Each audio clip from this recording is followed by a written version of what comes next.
yn rhan ucha'r prif gylch yn y gogledd, i ni yn edrych ar ddosbarth y Caseg Fagu 4 i 7 oed i'r Merlod Mynydd Cymreig.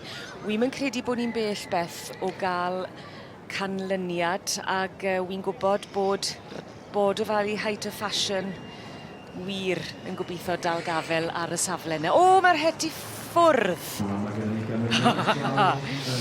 A mae wedi cadw'r safle yna. Mae Ryan Wilson wrth ei bodd gyda Gemma Morris fyna.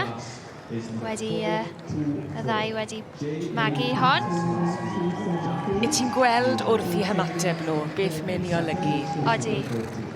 Wait, tipyn o ryddhad a lot fawr o hapusrwydd.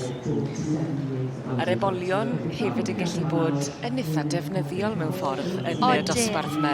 Odyn o ran cadw cluster gaseg ymlaen a cadw ei sylw hi. Maen nhw'n gallu bod yn ddefnyddiol tu hwnt.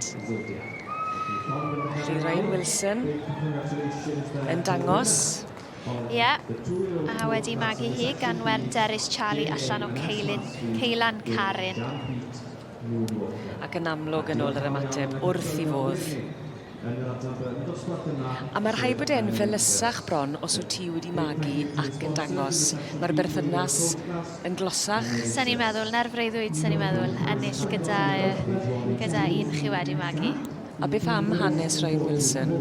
Ryan Wilson yn un o prodigies Dr Wyn. A fi oedd gyda ni Ryan wedi dysgu dipyn wrth Dr Wyn, fi'n siŵr.